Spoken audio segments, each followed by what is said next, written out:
주일 예배에 참여하신 여러분을 축복합니다. 오늘의 말씀은 마가복음 8장 1절로 10절 말씀입니다. 오늘 본문의 말씀을 다 같이 읽겠습니다. 말씀을 읽는 가운데 하나님의 부르심이 있기를 소망합니다. 마가복음 8장 1절로 10절입니다. 그 무렵에 또 큰 무리가 있어 먹을 것이 없는지라 예수께서 제자들을 불러 이르시되 내가 무리를 불쌍히 여기노라. 그들이 나와 함께 있은지 이미 사흘이 지났으나 먹을 것이 없도다. 만일 내가 그들을 굶겨 집으로 보내면 길에서 기진하리라. 그 중에는 멀리서 온 사람들도 있느니라.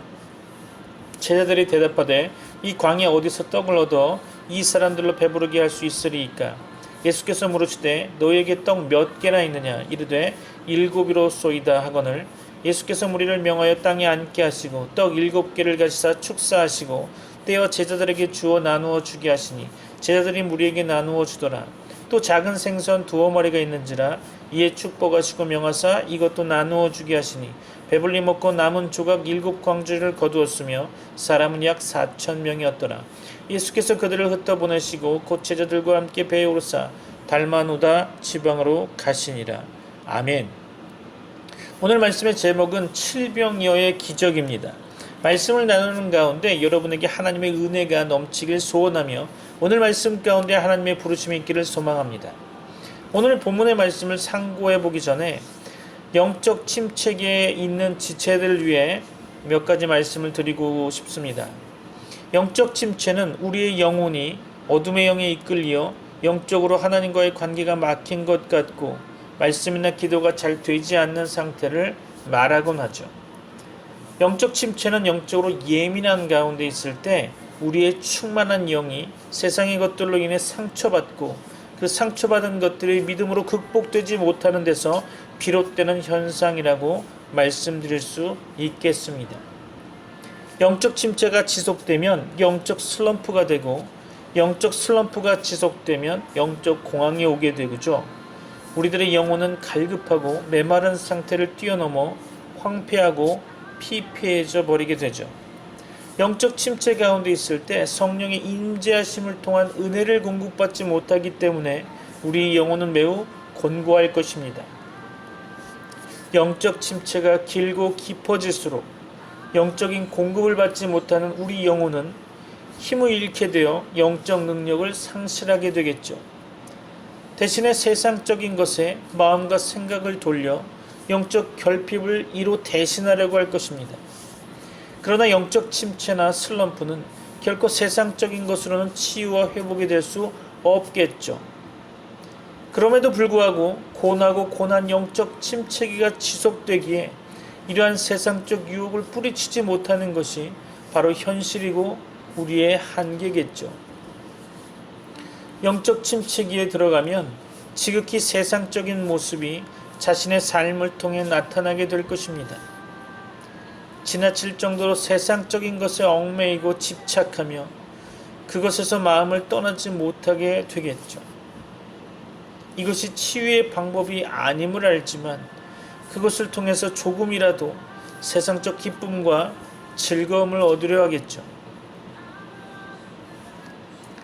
그러나 그러면 그럴수록 하나님과의 관계는 소원해지고 하나님과의 거리는 더욱 멀어져 가고 있다고 본인의 영혼은 느낄 것입니다. 마음은 교만함으로 가득 차 강팍해지고 하나님의 모습을 닮아가고자 하는 삶은 찾아보기 힘들어지겠죠. 그런데 여기서 중요한 것은 영적으로 약해지고 영적 위력을 발휘하지 못하기에 하나님이 싫어하시고 하나님이 미워하시는 세상적인 것들을 믿음으로 뿌리치지 못하고 현재 곤고한 상태에 있는 자신의 영혼을 달래기 위해 어리석고 미련한 행동을 행한다는 사실이겠죠. 영적 침체기는 우리들의 마음 어딘가에 알게 모르게 박혀있는 쓴뿌리가 마음의 상처로 부각되어 나타나는 것이라 생각됩니다. 성령 충만할 때 같으면 쉽게 넘어갈 수 있는 부분들도 지나치다 싶을 정도로 얽매이고 거기서 떨쳐버리지 못한다는 것이 문제죠. 자신의 삶을 돌이켜볼 때도 어둠의 모습만 행하는 본인 마음은 안타깝게 여기게 될 것입니다. 즉 절제력이 없어져 어둠의 영이 유혹하는 세상적인 것들을 믿음으로 꾸짖거나 거절하지 못하고 그대로 받아들이거나 오히려 본인이 더 찾아 나서겠죠. 세상적인 것을 즐기는 순간 잠시 기쁘고 행복한 것 같지만 그 시간이 지나면 우리의 마음은 평안하지 못하고 다시금 허전하고 허무함을 느끼게 될 것입니다. 그럼에도 불구하고 하나님을 믿는 우리 영혼은 이런 영적 침체기에 좌절하거나 포기하지 않죠. 또한 세상과 손잡지 않고 하나님이 우리 영혼을 불쌍히 여기셔서 다시금 새롭게 독수리 날개짓하는 것과 같이 훨훨 비상하게 하신다는 믿음과 소망의 마음을 품고 하나님의 때를 묵묵히 기다려야 할 것입니다. 기도나 말씀 묵상이 제대로 되지 않고 형식적으로 행해지는 것 같아도 실망하지 마시고 끈질기게 하나님의 치유와 회복의 때를 구하면서 믿음으로 하나님께 나아가야 할 것입니다. 하나님은 결코 여러분을 포기하신 적이 없습니다. 여러분의 마음과 생각이 힘들어서 그렇지 하나님은 결코 여러분을 놓아두신 적이 없습니다. 우리가 중간에 쉽게 좌절하거나 포기해서 세상적인 것으로 우리 영혼을 물들게 하는 것은 하나님의 뜻과 계획이 아닌 사단의 노림수라는 것을 깨달아야 합니다. 사단은 침체기에는 우리 영혼에 하나님을 포기하게 하고 여러분의 신앙 의지를 좌절하게 만들죠. 그러나 침체 너머에 하나님이 준비해 두신 영적 성령 충만함을 기대하며 믿음으로 이를 이겨나가는 것이 바로 하나님의 뜻과 계획이심을 믿어 의심치 말아야 할 것입니다. 사람이 위로받기 위해 누군가에게 하소연하는 것은 순간적으로 마음이 시원해짐을 느낄지는 모르지만 근본적인 치유는 되지 않습니다. 마음속에 늘 갈급함이 남아있게 되는 것이죠. 근본적인 영적 침체의 치유와 회복은 하나님의 때에 하나님이 우리들의 영혼과 마음을 막고 있는 어둠의 영을 물리쳐 주시며 치유해 주실 것입니다. 어둠의 영은 사람의 힘과 노력, 세상적인 수단과 방법, 시간의 경과함으로 지위나 명예와 같은 것을 통해서는 물러가거나 이길 수가 없죠. 도리어 우리 영혼이 인간적이고 세상적인 방법을 동원하면 할수록 사단이 이를 더 이용하려 한다는 사실을 명심해야 합니다. 즉 자신이 사용하고자 하는 세상적인 방법은 사단의 도구만 될 뿐이라는 거죠. 어둠의 영은 예수 그리스도의 이름만으로 물리칠 수 있다는 사실을 기억하십시오. 예수 그리스도의 보혈만이 우리 영혼을 치유하고 회복시키신다는 사실을 잊지 마시기 바랍니다. 여러분에게 하나님의 은혜와 치유하심이 있기를 소망합니다. 오늘 본문을 통해 하나님의 말씀을 상고해 보고자 하는데요. 오늘 본문 마가복음 8장 1절로 10절 말씀과 평행 구절은 마태복음 15장 32절로 39절 말씀입니다. 함께 보면서 말씀을 살펴보면 하나님의 은혜가 조금 더 강하게 임하게 될 줄로 믿습니다. 오늘 본문은 두 번째 떡기적 사건으로서 떡 7개로 약 4,000명을 먹이신 일이죠. 이것도 갈릴리 바닷가에서 일어난 사건이라고 보여집니다. 마가복음 7장 31절에서 예수님께서 갈릴리 바닷가로 오셨음을 증거하고 있고 마태복음 15장 29절은 마가복음과 같은 사건을 증거하기 전에 예수님께서 갈릴리 바닷가에 오셔서 산에 올라가 앉으셨고 많은 무리가 그 앞에 모였고 그가 많은 병자들을 고치셨다고 증거하고 있죠. 그러므로 두 번째 떡 기적도 갈릴리 바닷가에서 일어났다고 생각이 됩니다. 1절로 3절 말씀 볼까요?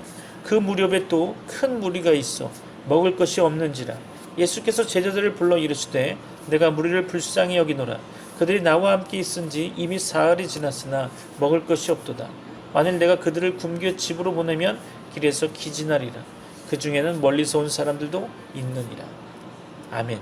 그때 심히 큰 무리가 주 앞에 모여 있었고 그들에게는 먹을 것이 없었다는 거죠.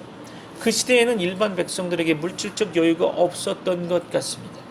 더욱이 그곳은 광야였죠. 그들은 이미 사흘 동안 예수님과 함께 있었다는 것입니다. 그들은 예수님의 말씀을 듣는 일에 큰 열심이 있었던 거죠.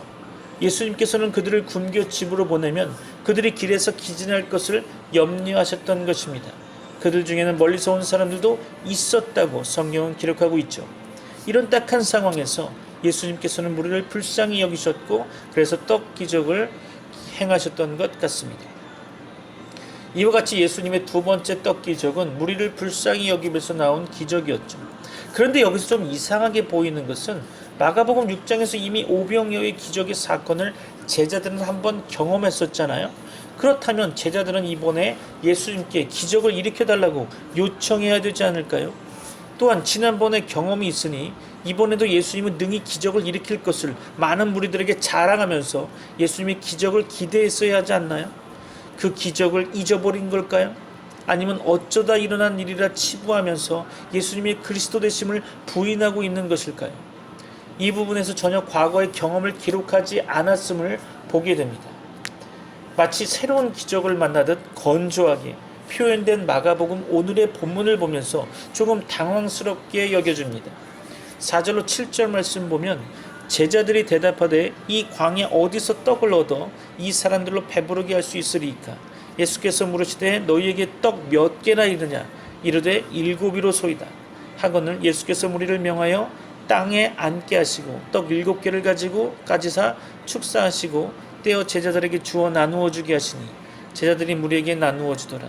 또 작은 생선 2마리가 있는지라 이에 축복하시고 명하사 이것도 나누어 주게 하시니.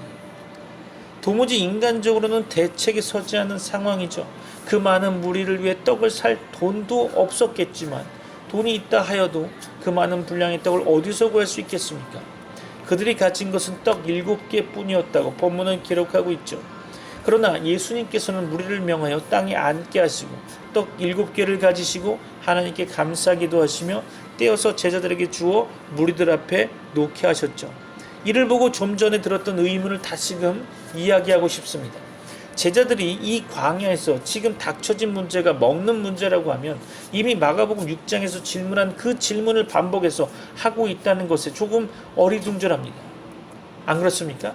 혹시 저만 그렇게 생각합니까? 이미 예수님의 제자들은 오병이어의 기적을 경험했잖아요. 그런데 여기 상황은 또 새롭게 경험하는 사람들처럼 예수님께 예전과 같은 질문을 던지고 있죠. 마가복음 6장에서 오병이어의 기적의 사건과 이번 내용과 좀 다른 것은 원재료가 좀 많아졌다는 거죠. 떡 7개입니다. 지난번에는 5개였는데 이번에는 어찌 된 것인지 떡 7개가 있었다는 거죠. 이 부분에서 현재 시점에서 이 기적을 바라보는 한 독자로서 의문이 생기는 것이 아마도 그 오병이어의 기적을 간증하는 사람들이 왜 아무도 없었을까 하는 거죠. 그리고 예수님도 감사기도 하면서 제자들을 통해 무리들에게 먹을 것을 전달하시죠. 직접 예수님이 돌아다니면서 주는 것이 아니었습니다. 예수님 혼자 모든 무리들을 상대하신 것이 아닌 거죠. 혼자 하셨다면 며칠 걸렸겠죠. 제자들을 통해 4,000명을 먹이셨습니다. 제자들은 그 떡을 그 무리들 앞에 놓았죠. 50명, 100명 모인 무리들에게 또는 가족 단위로 모이는 그들에게 지금 그들의 허기진 배를 채우기 위해 예수님의 제자들은 바쁘게 움직이고 있는 거죠.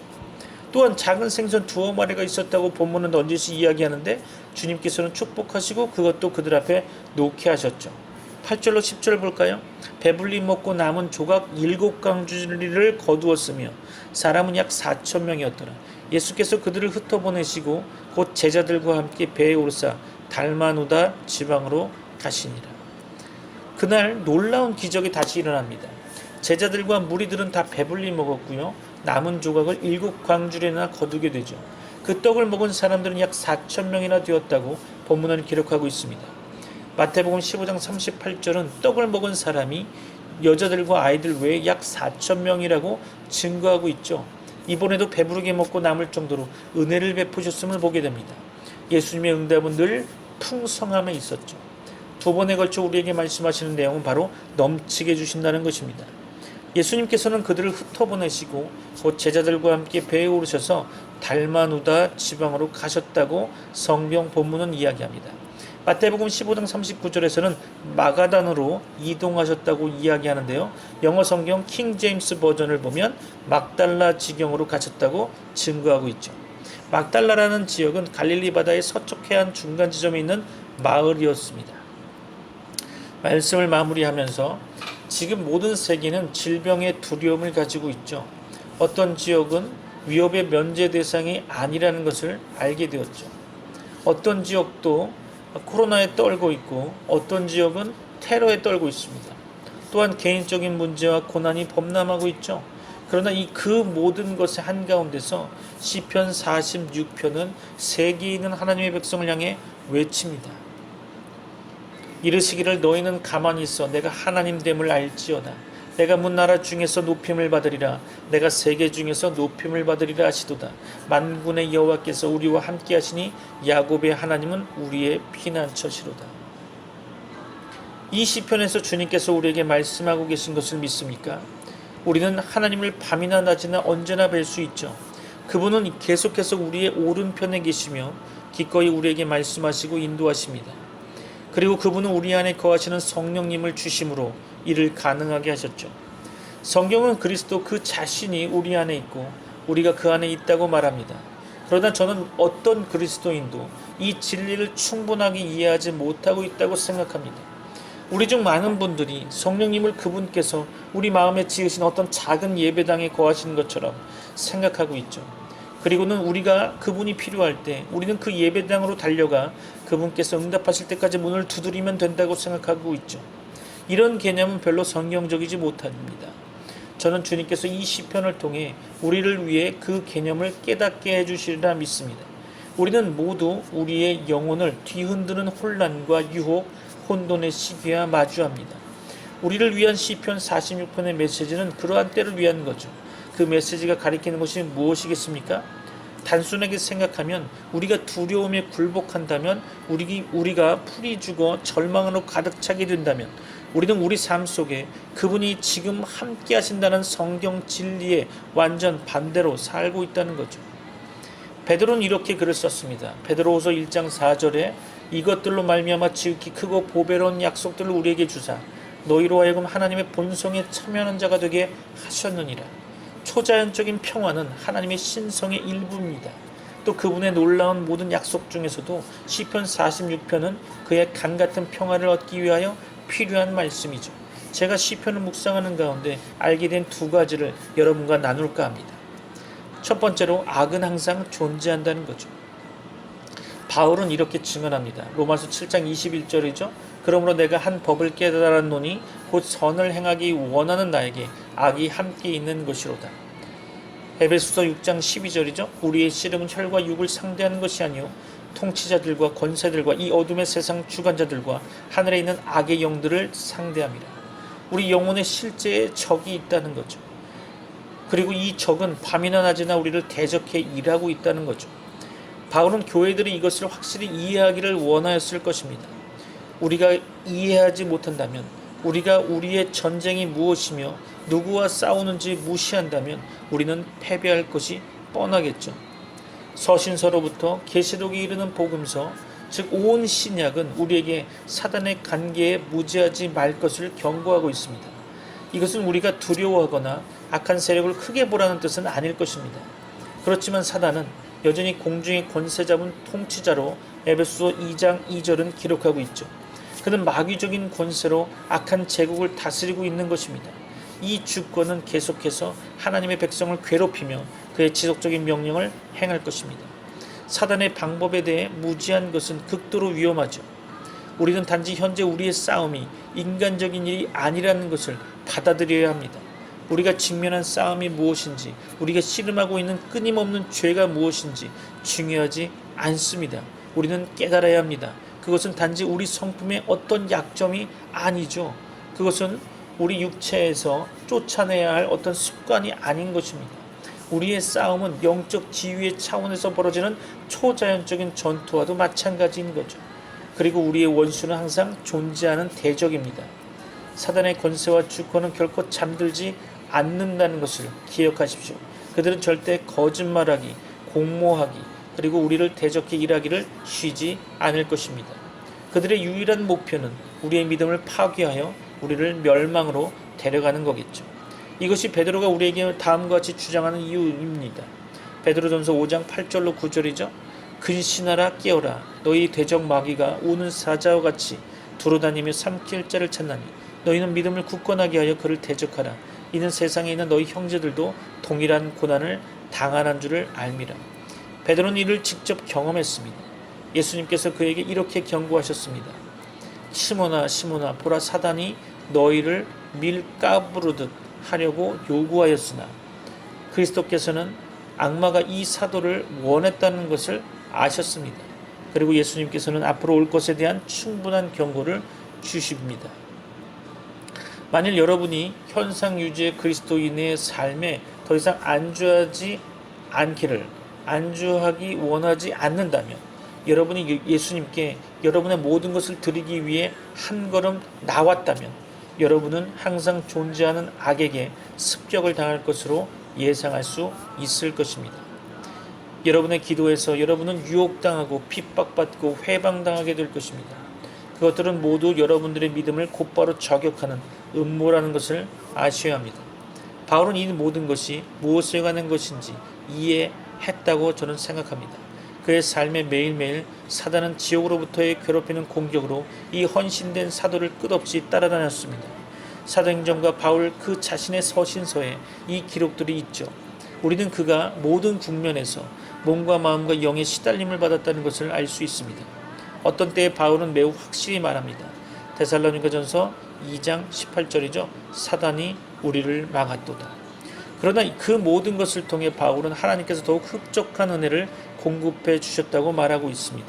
사단은 일부러 그 자신의 자녀들을 괴롭히는 일은 하지 않습니다. 단지 그들과는 다툴 것이 없기 때문이죠. 예수님께서 그런 자들에게 이렇게 말씀하셨습니다. 요한복음 8장 44절이죠. 너희는 너희 아비 마귀에게서 났으니 너희 아비의 욕망들을 너희도 행하고자 하느니라. 아니, 악마의 무기는 선택된 소수를 겨누고 있죠. 사단은 마음이 그리스도를 구하기로 정한 자들을 쫓습니다. 이 성도들은 예수님을 향한 열정적인 사랑을 가지고 은밀한 기도의 골방에서 그분을 따르고 있죠. 그들은 성령 안에서 걷고 그분의 모든 말씀에 순종하기로 결심한 자들입니다. 만일 여러분이 그런 성도라면 깨달아야 하는 것이 있죠. 여러분은 절대 악마의 공격으로부터 자유로울 수 없다는 것입니다. 사단은 마음의 한 가지를 가졌는데 그것은 여러분의 믿음을 손상시키고자 하는 거죠. 그는 여러분이 하나님의 신실하심을 의심하기를 원할 것입니다. 그래서 그는 여러분들에게 문제와 시험을 퍼붓고 있는 거죠. 마침내 여러분이 이렇게 의심할 때까지 말입니다. 이 모든 것 가운데서 어떻게 주님께서 나와 함께 있다고 할 수 있습니까? 이렇게 의심할 때까지 마귀는 여러분에게 문제와 시험을 준다는 거죠. 오늘날 많은 그리스도의 평생의 종들은 그들의 시험 한가운데서 주님을 의심하기 시작합니다. 그들은 단지 그들이 무엇을 겪게 될 것인지 알지 못하죠. 이 성도들은 그들이 영적 공격을 당하고 있다는 것을 깨닫지 못하고 있습니다. 명심하십시오. 대적의 공격은 이 마지막 날에 특별히 맹렬한 것입니다. 제 생각에 우리 세대는 그 어떤 때보다도 하나님의 지시가 필요한 때라고 여겨집니다. 그러다 사단은 우리가 가장 예수님이 갈급하게 필요할 때 주님께서 우리를 버리실 거라고 우리로 하여금 확신하게 하기를 원하죠. 사단의 공격은 단지 그리스도께서 돌아오실 때까지 중단되지 않을 것입니다. 예수님이 재림하시는 그날까지 사단은 계속적으로 공격을 멈추지 않을 것입니다. 물론 우리는 우리의 자비하신 주님으로 은혜의 때를 경험하게 될 것입니다. 그러나 현실적으로 우리는 끊임없는 전투에 있다는 것을 기억해야 됩니다. 그리고 우리는 그것을 있는 그대로 인정해야 할 것입니다. 두 번째로요, 하나님께서 우리에게 약속하셨다는 거죠. 너희 문제의 시기에 네가 항상 존재하는 끈질긴 악과 마주할 때 항상 내가 너의 도움이 되겠다. 간단히 말씀드려 주님의 변찬 임재가 항상 우리 안에 있다는 거죠. 그리고 그분께서 항상 우리 안에 존재하신다면 그분께서는 우리와 지속적인 대화를 원하시겠죠. 그분께서는 우리가 어디에 있든지 상관없이 우리와 함께 이야기하기를 원하십니다. 일을 하고 있든지 가족과 있든지 친구와 있든지 심지어 불신자와 함께 있을 때도 말입니다. 저는 오늘날 사단이 너무나도 많은 하나님의 백성들 사이에 뻗들인 거짓말을 받아들일 수 없습니다.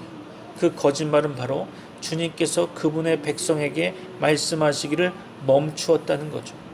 대적 마귀는 우리가 하나님께서 사단에게 힘과 권능을 허락하셨지만 그분의 백성들에게는 더 큰 권세를 주지 않으신 것처럼 생각하기를 원하고 있겠죠. 아닙니다. 절대 그렇지 않습니다. 성경은 말씀하고 있죠. 이사야서 59장 19절입니다. 서쪽에서 여호와의 이름을 두려워하겠고 해돋는 쪽에서 그의 영광을 두려워할 것은 여호와께서 그 기운에 몰려 급히 흐르는 강물같이 오실 것이미로다. 마귀가 우리를 대적하여 무엇을 갖고 오는지는 중요하지 않습니다. 그분의 백성 안에 있는 하나님의 권능은 언제나 사단의 공격보다도 더욱 클 것입니다. 이사야 이 구절은 실제로 이스라엘 군대의 군기 드는 자를 나타내고 있습니다. 주님께서는 언제나 그분 자신의 전능한 군기 뒤에 이스라엘의 군대를 전투로 이끄십니다. 오늘날도 그와 같이 하나님은 그분의 깃발 아래 전진하며 우리를 위하여 그분의 전쟁 계획을 실행할 준비가 되어 있는 영광스러운 하늘의 군대를 갖고 계십니다. 여러분은 이렇게 물을 것입니다. 그럼 우리 문제 가운데 하나님께서는 어떻게 우리를 도움을 주실 수 있나요? 어떻게 우리를 도우실 수 있나요? 그분의 도움은 우리 안에 거하시며 우리 삶 속에서 아버지의 뜻을 행하시는 그분의 성령의 선물로 우리에게 찾아오는 겁니다. 바울은 우리의 몸이 성령님의 성전이라고 거듭 말하고 있습니다. 우리는 이 땅 위에서 주님의 거하시는 처소인 것입니다. 물론 우리는 우리의 찬양과 간증에서 이 진리를 자주 반복하여 선포합니다. 그러나 우리 중 많은 분들은 여전히 이것을 중요하게 여기지 않고 있죠. 우리는 단지 이 진리 안에 있는 권능을 이해하지 못하고 있는 것입니다. 만일 우리가 그것을 붙들고 신뢰했다면 우리는 절대로 다시 두려워하거나 낙담하지 않을 것입니다. 확실히 저는 이 교훈을 완전히 붙들지 못했습니다. 저는 여전히 하나님으로부터 듣기 위하여 어떤 감정을 불러일으켜야 한다는 유혹을 받습니다. 그런데 아닙니다. 주님은 이렇게 말씀하십니다. 너는 나를 기다리느라 몇 시간이나 드릴 필요가 없다. 나는 너 안에 있다. 나는 밤이나 낮이나 너를 위해 여기 있다. 다윗의 증언을 들어보십시오. 시편 16편 7절로 8절이죠. 나를 훈계하신 여호와를 송축할지라 밤마다 내 양심이 나를 교훈하도다. 내가 여호와를 항상 내 앞에 모심이여 그가 나의 오른쪽에 계심으로 내가 흔들리지 아니하리로다. 다윗은 이렇게 선포하는 것입니다. 하나님께서 항상 내 앞에 계신다. 그리고 나는 내 생각 속에 그분의 임재를 지키기로 결심했다. 그분께서는 밤낮으로 신실하게 나를 인도하신다. 나는 전혀 혼란스러워할 필요가 없다. 저는 어떤 그리스도인들이 이렇게 말하는 것을 듣습니다. 주님께서는 저에게 절대 말씀하시지 않아요. 저는 그분의 음성을 들은 적이 없어요. 그러나 저는 이것을 묻습니다. 하나님께서 우리에게 말씀하시지 않으시고도 어떻게 우리는 하나님의 성령님이 우리 안에 살며 일한다고 말할 수 있을까요? 우리가 성령 안에서 살고 걷는다고 말한다면 만일 그분께서 우리 마음에 계시고 항상 우리 오른쪽에 계시며 기꺼이 우리 삶을 지도하신다면 그렇다면 그분께서는 우리와 함께 대화하기를 원하시는 거겠죠. 그분은 우리에게서 듣고 우리의 삶에 말씀하시는 대화를 갈망하고 계시는 것입니다. 두려움은 많은 그리스도인들로 믿음으로 나서서 하나님의 영이 그들의 발걸음을 신실하게 인도하시기를 신뢰하는 것을 막아버립니다. 사실 하나님의 임재 속에 시간을 보내는 자들은 다른 모든 것에서부터 그분의 음성을 구분하기를 배워야 할 것입니다. 예수님께서도 스스로 이렇게 말씀하셨습니다. 목자가 자기 양들을 내놓는 뒤에 앞서가면 양들이 그의 음성을 알므로 따라오되 내 양은 내 음성을 들으며 나는 그들을 알고 그들은 나를 따르느니라. 여기 우리를 지키시는 분 예수님이 계십니다. 하나님의 목자는 사단이 그분의 변치 않은 임재를 완전히 신뢰하는 어떤 성도도 속이지 못하게 할 것입니다. 그분께서는 그분과 매일 교제하는 모든 자들에게 확실히 말씀하실 것을 약속하셨습니다. 반대로 우리가 믿음으로 발을 내딛지 않는다면, 우리가 주님의 인도하시는 임재를 신뢰하기를 거부한다면 우리는 속임수에 빠질 것이 분명합니다. 왜 그럴까요? 만일 우리가 우리에게 말씀하시는 그분의 영을 신뢰하지 않는다면 우리가 의지할 유일한 음성은 육의 음성이 될 것이기 때문이죠. 여러분에게 하나님의 은혜와 복이 충만하시길 소망합니다. 하나님의 말씀을 깨닫는 여러분 되시기를 원합니다. 오늘 본문을 한번 정리해 볼까요? 첫째로 예수님께서는 그날 보잘것없어 보이는 떡 7개로 그 큰 무리의 배고픔을 해결하셨다는 것입니다. 하나님의 일은 사람의 계산으로 이루어지는 것이 아니죠. 하나님께서는 세계복음화의 큰 일을 보잘것없는 제자들을 통해 이루셨습니다. 교회의 모든 일들이 거의 그렇죠. 하나님의 일은 하나님의 은혜와 복주심으로 되는 거죠. 전도는 단지 돈을 가지고 하는 것이 아닙니다. 교회의 설립도 그러하겠죠. 교회 역사는 이처럼 보잘것없는 사람들이 보잘것없는 금액의 헌금과 보잘것없는 조직력과 행정력을 가지고 오직 하나님의 함께하심으로 인해 하나님의 큰 일을 이루어 왔음을 증거하고 지금도 또 앞으로도 그러할 것입니다. 둘째로 예수님께서는 그날 떡 7개로 약 4,000명의 사람들을 배불리 먹이셨다는 겁니다. 그는 배가 심히 고팠을 그 무리에게 참으로 풍성하게 떡을 공급하셨던 것입니다. 하나님께서는 자기 백성을 겨우 먹이지 않고 배불리 먹이는 분이심을 알아야 할 것입니다. 하나님께서는 풍성한 공급자 되십니다. 천지만물이 다 하나님의 것입니다. 우리 하나님의 아버지, 천지만물의 창조자이시며 섭리자 되신 그는 부자이십니다. 그는 원하시면 자기 백성에게 무엇이든지 필요한 것, 좋은 것을 공급할 수 있는 하나님이십니다. 우리는 세상 사는 동안 기도응답으로 하나님의 선하심과 인자심을 맛보며 살아가야 할 것입니다. 셋째로 예수님의 떡 기적은 영적으로 그가 자기의 몸을 많은 사람의 대속물로 주시는 것을 상징하고 있다는 것으로 생각하셔야 합니다. 예수님께서는 생명의 떡으로 이 땅에 오셨죠. 요한복음 6장 48절 51절에 보면 그는 내가 곧 생명의 떡이로라. 나는 하늘로서 내려온 산떡이니 사람이 이 떡을 먹으면 영생하리라 라고 말씀하셨죠. 그는 마지막 6월절 식탁에서 떡을 떼어주시면서 이것이 내 몸이라 라고 말씀하셨고 잔을 주시며 이것은 많은 사람의 죄사함을 위해 흘리는 나의 피 곧 언약의 피니라 라고 말씀하셨습니다. 그는 한 분이시지만 많은 사람들의 죄를 위한 대속물이 되셨죠. 그의 살과 그의 피는 많은 사람들에게 영생의 양식이 되었습니다. 과연 외적으로는 보잘것없어 보이는 한 분 예수님께서 많은 사람들에게 풍성한 양식이 되신 것입니다. 누구든지 예수께로 나아오면 영원한 생명을 얻고 풍성히 얻을 것입니다. 오늘도 하나님의 은혜와 복이 가득 넘치시길 축복하며 다 같이 기도하겠습니다.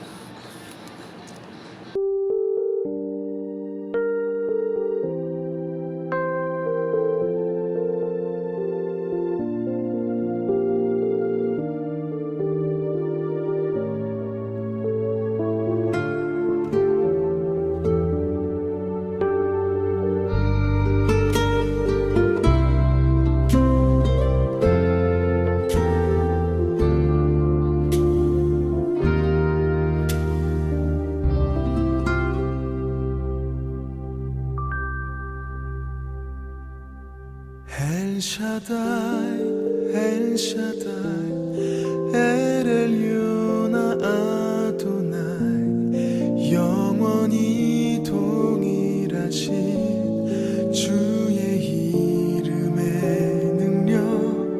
El Shaddai, El Shaddai, El Kamkana Adonai, 찬양하며 높이리.